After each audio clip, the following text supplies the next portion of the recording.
ရှုရစ်စစ်တပ်ကဝိုင်းထားတယ်အဲဒုရပြီမှာဘုရားဥဆောင်လဲဆိုတော့တရားခင်ကိုယ်တိုင်ခန့်အပ်ထားတဲ့ history မင်းကြီးဥဆောင်တယ်ဆိုတော့ history မင်းကြီးဥဆောင်တဲ့ချိန်မှာရှုရစ်စစ်တပ်ကဝိုင်းထားတဲ့အခါဖြတ်ပြီးက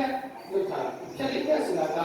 ရိတ်ခါလဲဝယ်လို့မရဘူးအပြင်ကလူလည်းထဲဖို့မရဘူးထဲကလူလည်းအပြင်ကလို့မရဘူးကြာတော့ဝိုင်းထားတာများတော့ကြာတော့ဘာဖြစ်လဲဆိုတော့စားစရာမရှိတော့စားစရာမရှိတော့ဘုရားပြီစားစရာမရှိတော့ပြည်သူသားရကိုယ်ဖိတ်တက်ကြပြီhistory ကြီးငါတို့ငါ့ရဲ့ဒီတော့မှာဘယ်လိုလုပ်လဲ history ကြီးတော့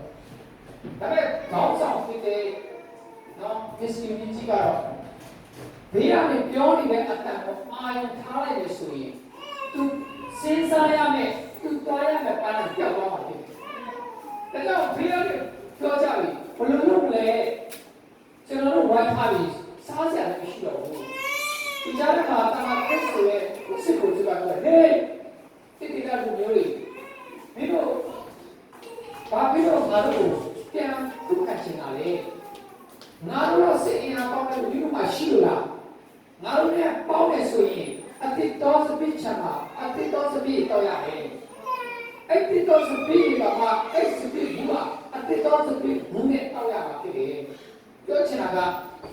မင်းတို့ငါတို့နဲ့ပေါင်းနေဆိုရင်ငါတို့နဲ့အတူတူနေရဆိုရင်နော်ကောင်းစားတယ်history ကြီးရဲ့ကောင်းနားထောင်ပြီးမင်းဒီမှာလည်းနေတယ်အញ្ញမခံလို့ဆိုရင်မင်းတို့ကဒုက္ခရောက်အခါပြန်မှာကျွန်တော်တို့ပေါင်းချင်ကပြောနေတဲ့အတန်တွေကကောင်းကြောင်ကြောင်ရှိနေတယ်ကောင်းတယ်လို့ဖြစ်နေတယ်တကယ်တော့ဖျားစကားတဲ့ပြေကြဘူး